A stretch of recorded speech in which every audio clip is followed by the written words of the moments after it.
This is The Other 51. I'm Brian, and this week I'm talking with sports writer and author Melissa Isaacson.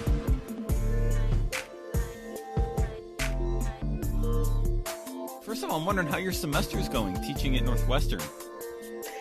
Well, that's interesting you should ask, because I just had a meeting about what's happening, and it's a challenge. I'm sure you can relate to it. It's trying to teach reporting when you can't, sports reporting and normally beat writing, when there are no beats to cover, technically speaking, and no events to cover certainly is definitely a challenge.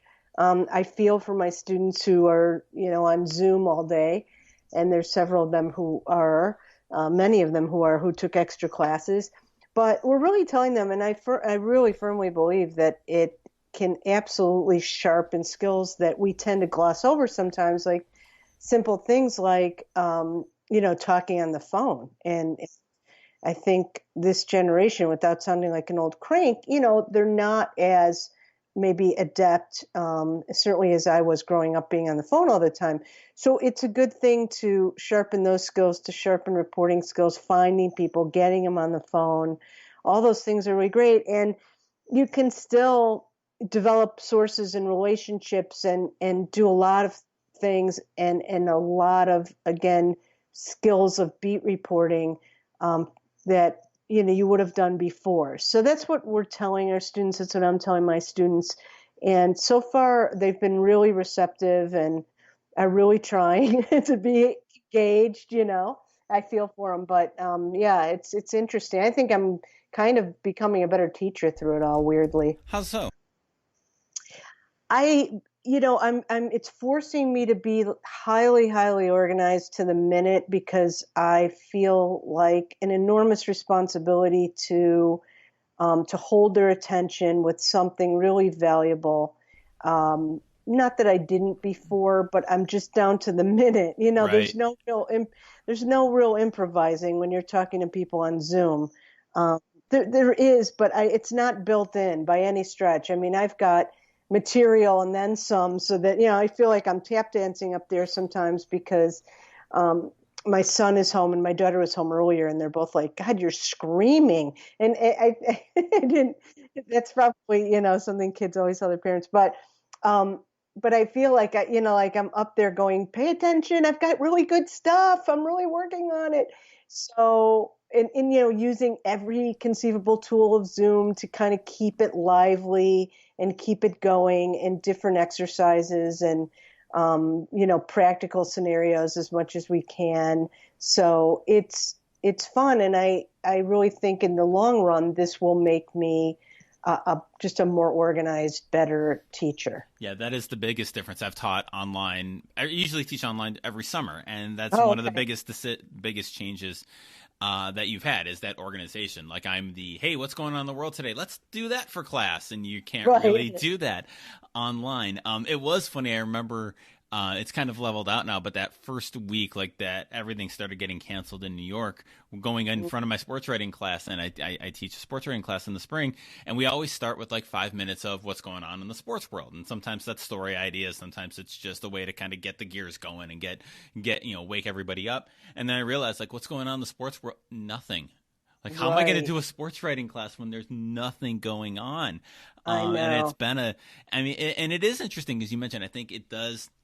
It's that kind of challenge your eyes to me to it, of like, okay, now you've got to work a little harder to find a story idea. Or, I think I had a Zoom meeting with one of my classes earlier, and for their final project, they're writing a feature story. This isn't a sports class, but just about what life is like right now for college kids. Because this is an important chance they get to document it, and we get to and kind of make that first draft of history. I did love what you say about the phone calls and phone interview skills. Because I remember posting something on that for my classes of reporting, and it's always so funny, because I feel like in journalism school and as professors, we always tend to gloss over the phone interview or the email interview, right? It's like, you got to be in person. You got to meet them at their office or out for coffee and like have this long interview. And that's valuable. But I mean, this is better than I do from your experience. So much of your interviews as journalists is over the phone. And I think that's an important skill you need to have. Absolutely. I mean, I would say as much as maybe 70% of my career. I don't know, I might be overshooting a little, because I worked for ESPN for several years, and yeah, they wasn't being sent. I didn't live in Bristol, and I wasn't being sent all over the country on every feature story I did. Far from it. And so much of my job, and even when I was a beat writer, you're working the phones. So right now we're on an even playing field. I tell my students, with every journalist in the world. Everyone is restricted by social distancing, and we're all trying to do our jobs the best way we can on the phone. And so I don't know if that makes them feel better, but it's certainly the truth. And, they are. I mean, yes, they don't have the sources necessarily built up that, veteran journalists would have, but this is a really good opportunity. And, it's maybe not quite to this extent, but there are a lot of people kind of sitting around with not a lot to do. And so if you do reach them, you have a better chance of, actually getting them to be interviewed. So try to look at the positives, and then there are some. Yeah. So what are some of your, what do you tell your students, or what are some of your advice for working the phones, for doing a good phone interview? Especially, I'm thinking in terms of a feature, not a news story where you're just trying to get some information, but a feature story where you usually, as writers, we want to be in person to get the body language, the details, the brand of the cigarette, all that, those kind of great long form advice that we always give out. But if you're doing an interview for a feature story over the phone, what are some of your tips for doing that? How do you advise people can do a good job of that? Right. Well, there's lots of things. You talked about,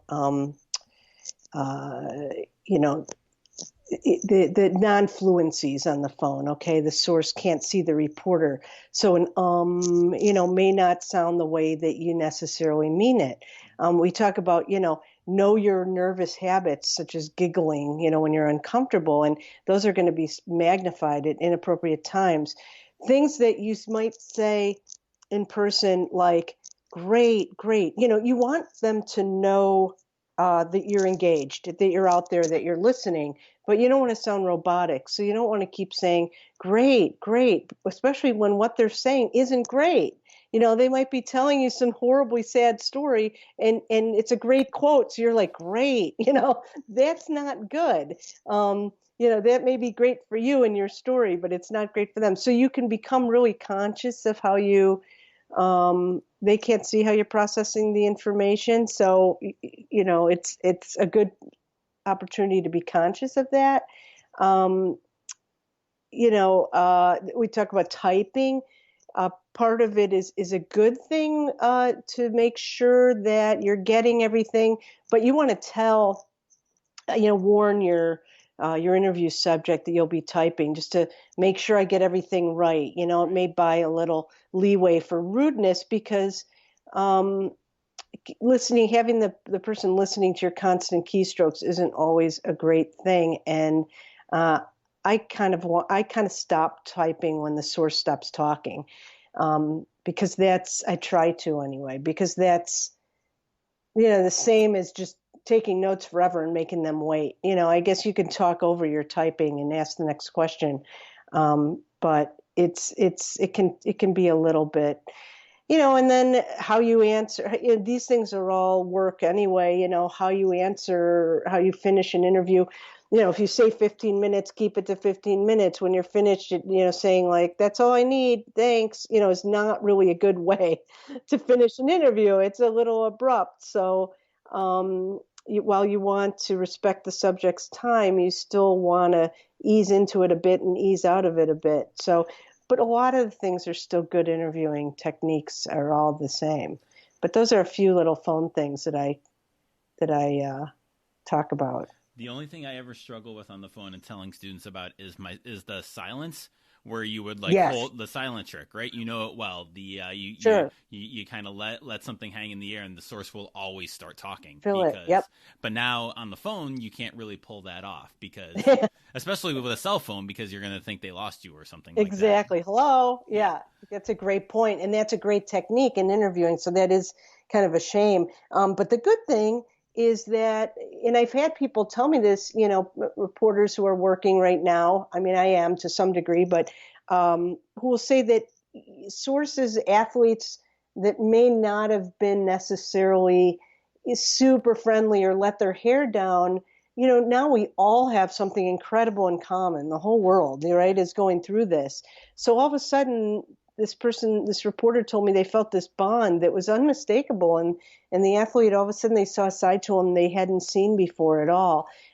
It removes self-consciousness, the great Terry, why am I having a brain freeze here from NPR? Terry Gross. Terry Gross. Oh my God. She's like the god of all gods. And she talks about, removing the self-consciousness of, for her anyway, being on the phone is a really nice way. If you're nervous about talking to people, especially you're young and someone's very respected and, older than you, well, this removes some of that barrier. Or you're just a self-conscious person in general about your appearance or just any little thing. And this removes that barrier. So it's a good way to kind of practice building up your confidence as an interviewer and not having to worry about that. So one of the reasons I wanted to chat with you is your amazing book, State, that I just started reading last night. And I know it came out about a year ago, right? Right. Well, this summer, August. Yeah. Okay. I want to get into the writing process of that. And I was mentioning before we started how the prologue, the first sentence, was just an emotionally devastating sentence for me, given the passing of my mother this year. But so I guess awkward question, but how was that to write? I mean, to read it's gutting, and I would imagine it's very emotional, even if you haven't lost a parent recently or at all. But what was that like to write? Right. And anybody who wants to can go to my website, melissaisaacson.com, and the prologue is there, and I think it gives a pretty good idea of what the book is about. But it was a natural starting spot for me was my parents both, I won't ruin it because it starts immediately. My parents both had Alzheimer's concurrently or simultaneously, I guess is the better word. Is that the best word? No, I'm using the wrong word now. That's not a good thing for a journalism teacher. Concurrently. Yeah, sure. Yeah, we'll go with that. Right. Yeah. Okay. So they had it at the same time.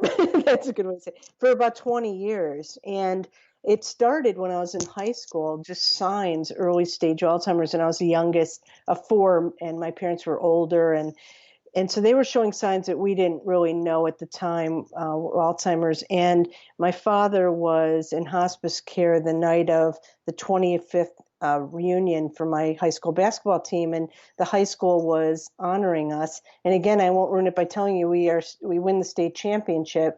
The name of the book is State, and you get that idea from the jacket. So we're to celebrate, but I stop at my parents' house, and the hospice workers are, so wonderful, and they're telling me that I need to give my father permission to die. And it was just a horrible moment, obviously. But my parents were, like a lot of parents, very involved in my high school sports.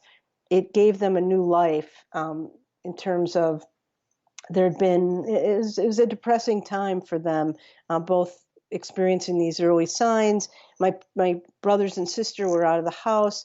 It was just sort of a lonely time for me in our house. And so my basketball team and my experiences gave them really a second wind in life, is kind of how my siblings put it later.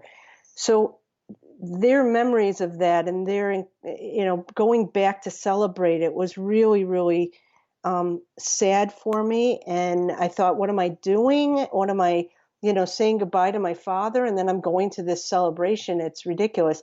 And the hospice people were saying, no, you should go, and, nothing's going to happen today. And so the prologue begins with me talking to my parents about high school and what, I remembered and seeing sort of a glimmer in my mother's eye, and then going to this reunion. And then the book is a flashback. And, when I walked into that gym, I could still remember these parents that I hadn't seen in 25 years, most of them. And they're all kind of smiling at me and looking beyond me, expecting to see my parents. And then, most of them were still in good shape. And when I told them that what was going on with both of them. They were just devastated, but they were like, well, we'll be your parents tonight, which was the most natural thing in the world. And so, the book is really largely this coming of age story, and is much about the confidence we gained and what we got out of sports, because girls in those days didn't have access to life lessons in many ways that little boys did growing up, just playing Little League and everything else. And they're 6, they're learning about sacrificing for the good of the team and being a good team member and setting goals and leading and following and strategizing.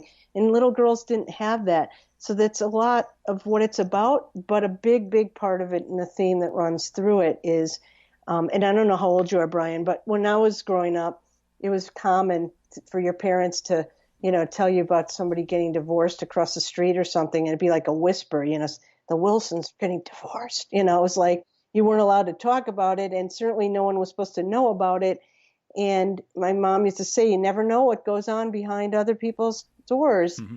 And so, of course, now that isn't always true with social media and everything else. So the book becomes all the things that I didn't know, that I learned as a reporter, as a grown-up. And there was a lot of things. There was domestic abuse, and there was alcoholism, and there were deaths in the family that we didn't even know amongst my teammates, and how basketball really saved us and gave us, a wonderful place to go and a place to be and learn all these great life lessons.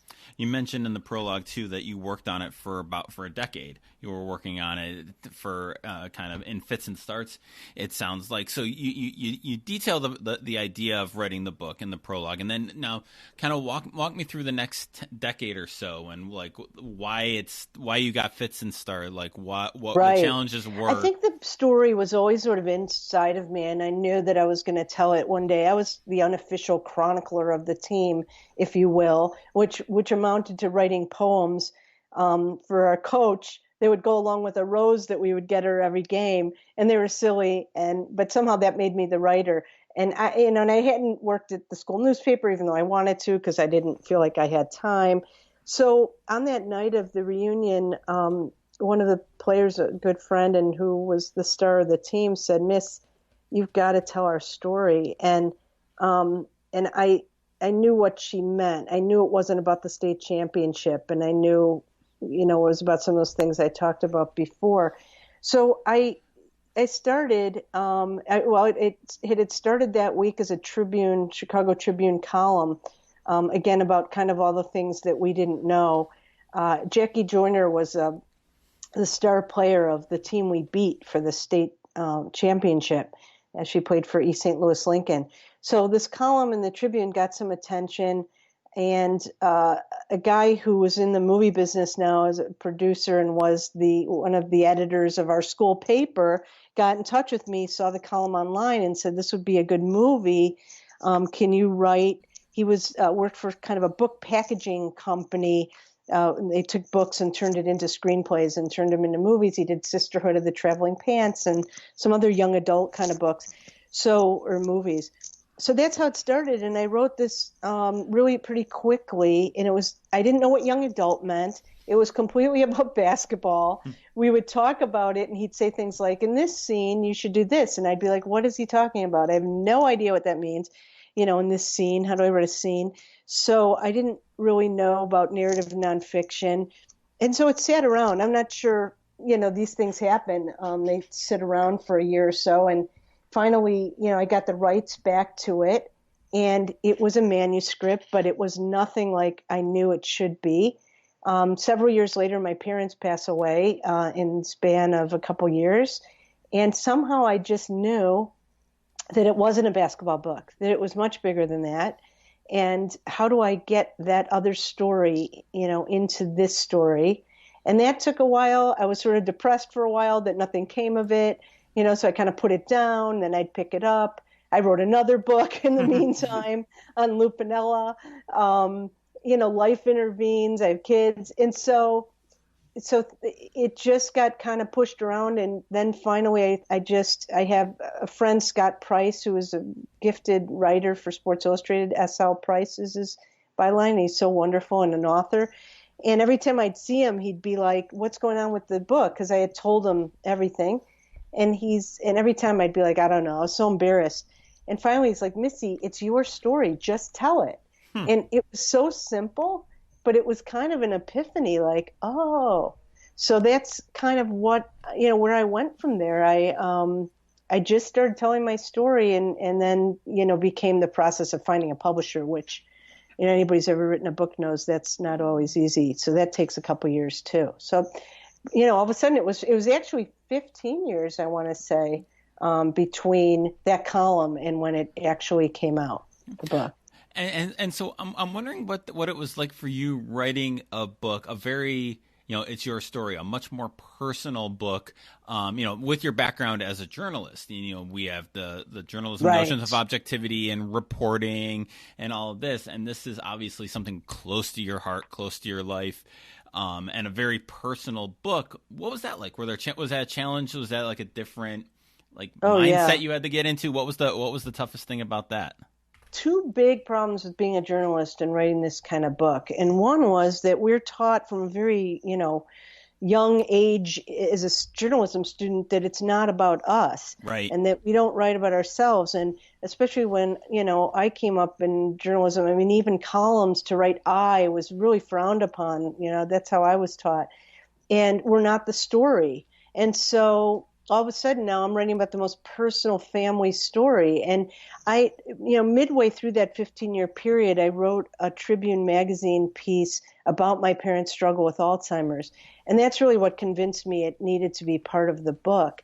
And it had such I was so nervous because it was, again, it's a journalist writing about yourself felt weird. And I just thought, my parents aren't around. Like, am I betraying their confidence somehow or just their privacy? And so the response, which was crazy, and I still hear from people, and it's been like 10 years, convinced me that it was okay, and more than okay, that it could be really powerful. The second really, really hard part about being a journalist is that it's writing narrative nonfiction. You've got to recreate some dialogue. You've got to, and there's a story arc and all these things I didn't know about, and I learned. And so of course you don't change quotes at all. That's what you teach your students, and you would never do that as a journalist. And now all of a sudden, my memory of how this conversation went, and then talking to the people who had the conversation, and then recreating it as close as I can, became okay. And it wasn't okay. It was not okay at the beginning. And I needed my editor to be like, no, it's really okay for the purposes of the story and the narrative. So that was weird. That was really weird. So looking back on it now, the book's been out almost a full year now, 8-9 months now as we're recording this. I mean, how emotional a time, I don't know if that's the right word or a loaded question, but when the book is coming out and you've been working on this for so long and it's your story and it's all of this, what was that time like when you're releasing it and now it's out to the public and your teammates are reading it and people involved with it are reading it and strangers are reading it? What was that like? Yeah, I think, there was many nerves beforehand, and I would kind of dribble out parts to teammates, certainly personal parts of their story that they were generous enough to share. I would make sure in every way that they were okay with it. That maybe as a reporter, you wouldn't necessarily keep going back to your source and be like, "Are you sure you're okay? I know we're on the record, but this is very personal. Are you sure?" You would never do that. But I did that with my teammates. And so by the time it came out, I was really excited. I really was. I was excited. I was relieved. I was pretty happy with it, as much as you can be as a journalist. We're all neurotic. And, you could write the littlest thing. And as soon as you file it, you're like, oh, that's terrible. And, I should have done this. I should have done that. So, seeing a book where obviously you can't change it, that final day, when they tell you a few months before, this is the absolute drop dead, you cannot change. Stop trying to change things. You cannot do it. That was a moment of sheer panic. And then once you get over that and you see the actual book, it's cool. It was pretty cool and pretty fun. And I had a feeling, unlike maybe anything I've ever done, that I really wanted to share it with kind of, that's so corny. I wanted to share it with the world, but I wanted to share it with others. I wanted people to read it because I thought that it would resonate with different people and different, ages and genders and yeah. Well, and one of the other reasons I want to talk to you, apart from the book and teaching and your amazing career and all that, is obviously The Last Dance. The Chicago Bulls documentary is on ESPN. Parts 3 and 4 aired last night. You've been watching it, right? Oh gosh, yeah, glued. What's it like for you, who covered this team, to watch this documentary about this team? Right. Well, I didn't think I'd be as excited as I was. When I heard it was first being made, I was, mildly interested for sure. And then, I heard, well, there's going to be footage that was never before seen. And I got more and more excited. They interviewed me. And that was a weird experience because usually I'm pretty comfortable being interviewed, but I was oddly really uncomfortable for most of it because I couldn't remember details they were asking about contracts and things. And I felt really bad that I couldn't conjure up. Some people are really good at that. Some people can, really, really remember things. And some things I do, but obviously I wrote a blog about the things I remember, and they're silly things, a lot of them, and funny things, and not necessarily the terms of Scottie Pippen's second contract. So that was kind of weird. But as the momentum got closer to it, being released, and then, of course, they pushed it up under the circumstances, and it was a great decision to make it come out sooner. I was really excited and still am because I'm watching it as if part of it, of course, feels so familiar, and then part of it's like I'm anybody else. Like, what's going to happen? Right? What's going to happen next? What are they going to show? So, and it's so well done. It's just so well done.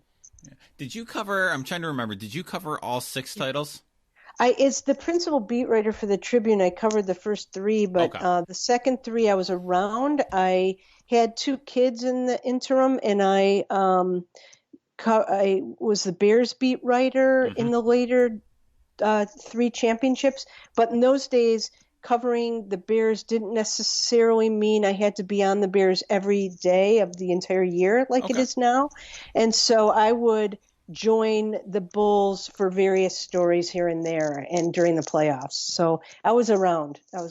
So I know you've been doing a lot of podcasts and interviews, and you probably get asked this question every time, but I can't have you on and not ask this question. So what was covering Michael Jordan and that team like, the first 3 championships, as a journalist? Yeah, it was amazing in the sense, I'm not doing this purposely. It just really is a kind of a link to the book.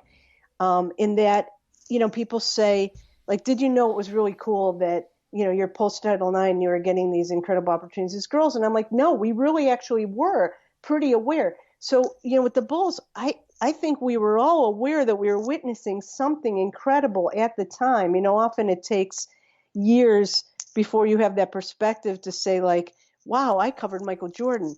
But I was saying, wow, I'm covering Michael Jordan, believe me. And being able to do it, nightly was such a blessing for a young sports writer. It was an enormous responsibility for me, I felt, to bring this incredible time to readers who were very intimately involved and intensely interested, but may never either have the money or the opportunity to be inside that arena, to be inside Chicago Stadium and then United Center. So to me, I was weaving this, almost a book before I even knew how to write a book. I was kind of weaving this tale throughout the season. That's how I looked at it. Like it was each game was, or each week was a chapter. So it was really cool. And the team was, unlike any other team in the country and maybe in the world. So it wasn't hyperbole to talk about that, to be in a hotel lobby and not be able to move and not be able to get into the hotel lobby unless you showed your key to prove that you stayed there, and to see fans actually more or less rock a bus with the team on it, and to see the power that Michael had, but then also to be inside that little cocoon and know that you were getting inside, access and stuff, and you better really take advantage of it. All of that was just enormous training as a journalist and a great opportunity. What kind of access did you guys have back then in terms of interviews with players and coaches and just general access? I know today it's so limited and it's become a thing. So what did you guys have back then with that team? Well, make no mistake, it's not like we were sitting inside practice watching them scrimmage. And that was the real, big curtain that was up that I wish we could have seen, and now seeing it is fascinating to me. So we could not watch when they scrimmage. We could watch before, we could watch after. As far as access to players, I think they were much more accessible then.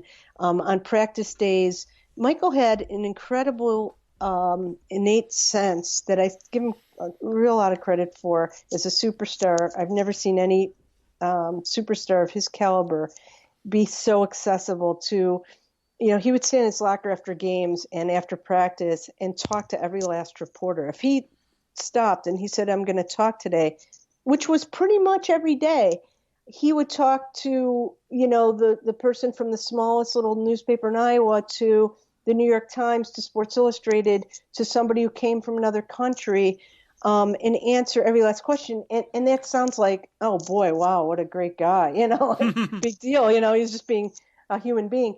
But that's not necessarily what happens. And he really had a great deal of patience. He would stand there for a very long time.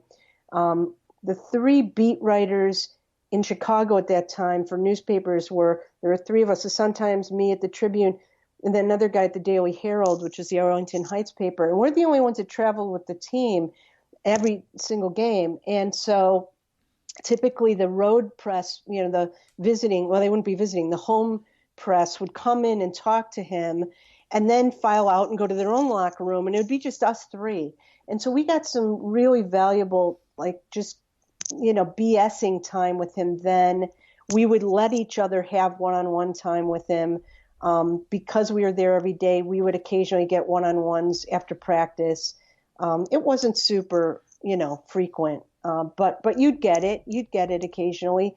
So I'd say the access was incredible compared to now. And certainly they'd sit around before games and talk, and because they didn't have enormous locker rooms with like nightclubs and health clubs, right? And juice bars, and so. You'd go to Richfield Coliseum or the Palace or, the Omni or wherever you went in these tiny Boston Garden. They'd be so teeny tiny, the visiting locker rooms, that literally the training tables would be inside the locker room. So they could not escape. So Michael would be getting taped and I'd be talking to him. So, that was just incredible. And you don't see that now. Right. So in all the interviews you've done and all the talking you've done probably around the documentary and for the documentary, I guess maybe in terms of from a journalistic standpoint, what's one thing that nobody's ever asked you about covering that team that you wish you had been asked or would like to have been asked at some point? Wow, that's a good one. Well, I don't know that people want to believe what they want to believe. So there were players on that team that were fan favorites. And, I would be at a party or something, and occasionally early on, I'd be like, that guy is not quite the baby-faced, sweetheart that you think he is. And they did not want to hear that. Really? That was not a story and so no one ever asked me, sort of like, what was this guy really like when they really liked him? Or maybe they'd ask, but they didn't want to hear. I'm not sure I want to burst people's bubbles either and tell people about the unpleasant stuff, especially this long after. I feel sort of a duty to keep the mystique going sometimes, which is weird because why? But, I started telling stories about me being pregnant and covering the team in later years because I realized it was really fun to me to tell the stories. Okay. So Michael, when he came back from his first retirement, I was like 8-9 months pregnant. He came back at the very end of the season in 95, and he would pat my stomach. I didn't ask him to. I wasn't a, fan, it wasn't like, but he just got in the habit before the last remaining games, before the playoffs. He would just, as he was running out, he'd find me and pat my stomach for luck as he was running out, which was really weird stuff, or I remember one time we were in a big group, big mob when he had first come back, and I was feeling pretty lousy. And I was at the outskirts of this mob of reporters, and he kind of was looking through everybody's legs because he was sitting, everyone was standing. And he looks through and he goes, Melissa, why are you wearing pumps? And like, what a weird expression anyway for like a guy to use. And I was wearing heels, which oddly, some pregnant women could tell you made me feel better in my back for whatever reason. And so, but for him to, he just like for him to observe stuff like that, he was really attuned. And so were other players to my pregnancy. And it let me see two pregnancies, well, one when I was with them. It let me see a different side to many of them. And it was really kind of cool. When you kind of look back at covering that team and that era, and even the Bears and even some of the other beat work that you've done, and maybe looking back at it, seeing the documentary and seeing some of the old footage, what strikes you as some of the biggest difference from a journalism standpoint, from watching like how you're remembering how you were around the team, or how, just kind of the general journalism environment? What are some of the biggest differences between then and now?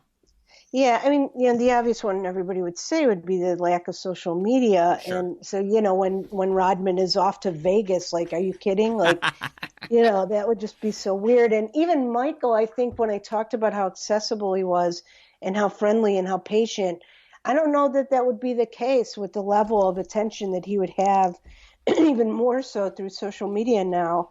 But more, for me, the lack of social media gave us so many wonderful opportunities to really digest what people were saying, to have thoughtful interviews, to ask questions, to listen to their answers, and just take it in. And when you got beat, you got beat, and you had to live with it. You had to live with it for a full day. And then what that meant, though, was that you didn't just race to Twitter and be like, sources confirmed, blah, and frantically confirm and whatever. Instead, you got to try to beat your competition the next day by advancing the story. And that's what you always should do when you're beat on a story, is not just race to confirm that story, but to see how you can advance. So having that full day, that was the challenge. And boy, oh boy, your ego was on the line there. And so you better bring it the next day. So I think that made us better. I think in some ways that made us more thoughtful. It maybe didn't make us as good on deadline like they are now with everything. And I noticed like just little snippets. A friend of mine who I mentioned the Daily Herald, Kent McDill, who with one scene he was shown crouching next to Michael as Michael was cradling the trophy, and just talking to him. And like, again, reporters don't have that luxury really, because the deadlines are every second. The deadline's 24 hours.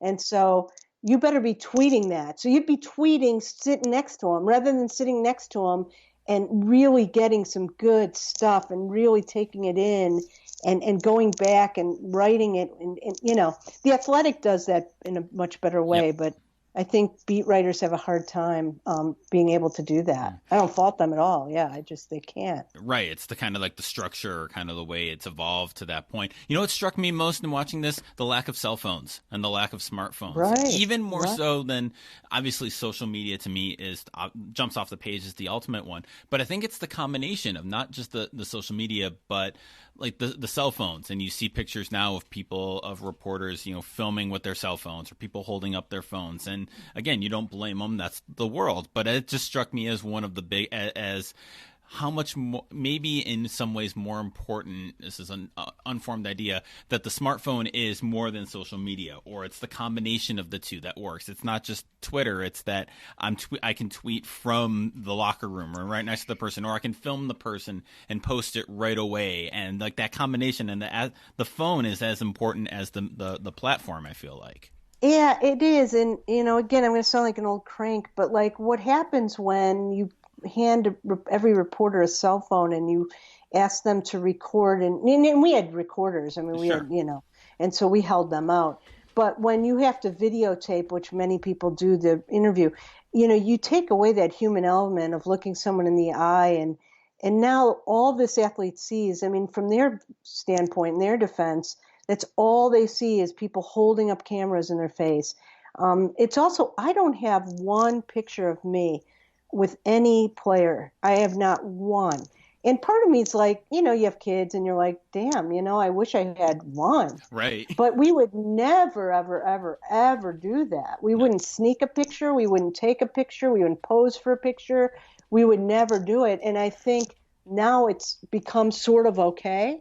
I mean, you might not put your arm around a player on your beat, but, you certainly would take some photos and maybe you do a selfie when they're not looking and stuff like that. And part of me is jealous, but part of me thinks that wasn't such a bad line to draw. Right. I've realized that as I've looked back, like I have no pictures of me as a reporter, like talking to people. Like maybe there's one or two bouncing around somewhere, but I've never seen one. That's an interesting point. Yeah.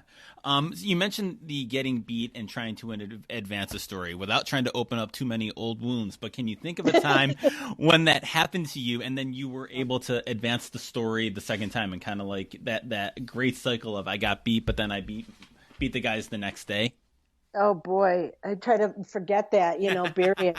But like what would happen, you'd always get so mad when, hosing reporters. There'd always be some reporters that would, instead of trying to advance the story, I'm evading your question, by the way, right now.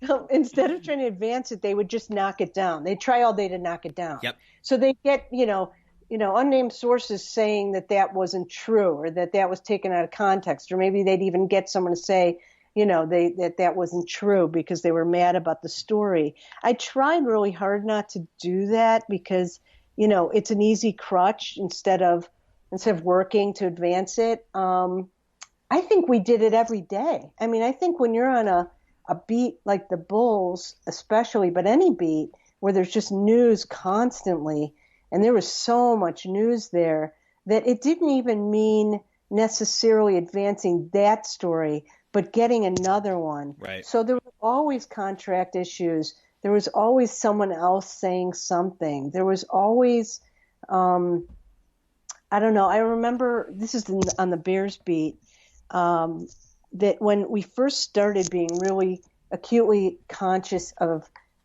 the internet and having, we were conscious of the internet in the mid 90s, but our website, of the newspaper's website, we didn't give a lot of thought to that. That was the second thought. The newspaper was first, right?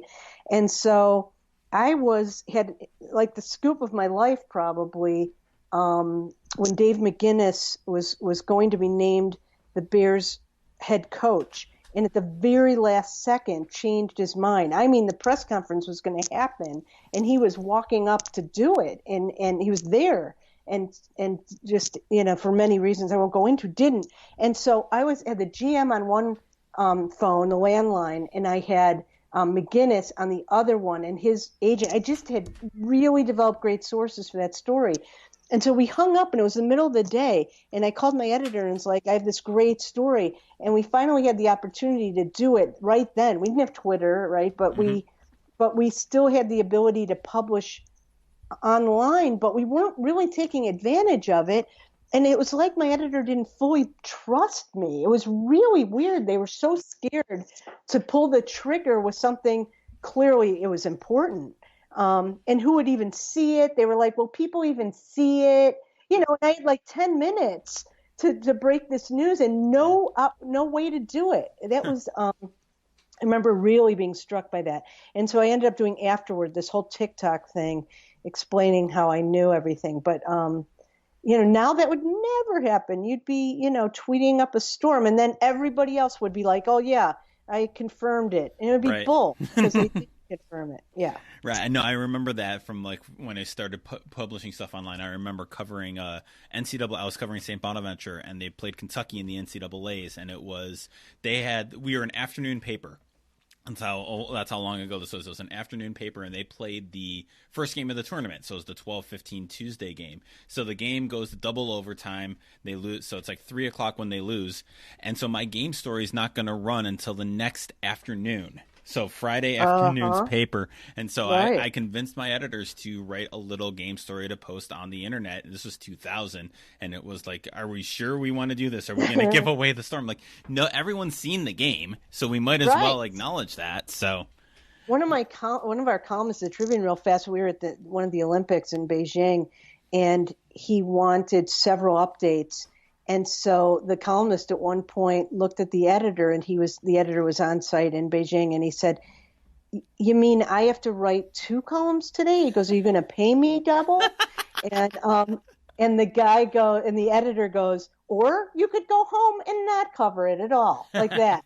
And I'm not sticking up for the editor, because the editor was really a piece of work. But that was the editor who's like, "Wait a second, what?" Mm-hmm.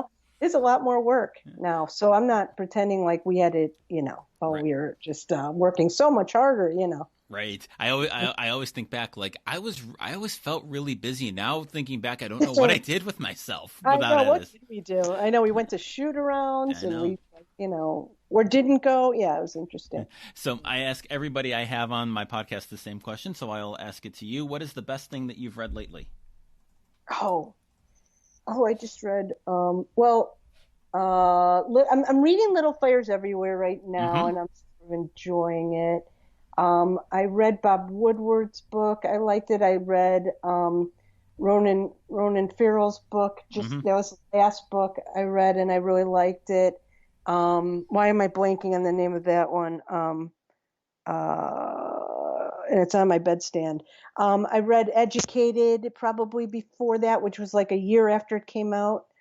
That was wonderful and powerful. I'm finding myself reading more nonfiction for some reason. I mean, Little Fires Everywhere isn't, but yeah, it's a hard question to ask. I did rattle off some, but normally I have a hard time remembering, names of books and stuff, because I just kind of read like 2 at a time sometimes. Right, I'm reading like 4 at a time right now, thanks to quarantine. Yeah, but I mean, it's a good problem to have. But yeah, and then you get all of them from the library at the same time, so it's crazy. Right. I love the library, absolutely. Yeah, it's a good time to read for sure. Yes. All right, Melissa, the book is State. It's been out since August. I will have a link to the IndieBound link for this in the show notes, so that you can support your local bookstore if you want to read it. And Melissa, this has been amazing. Thank you so much for taking the time with me this week. Oh, so fun, Brian. Thank you so much.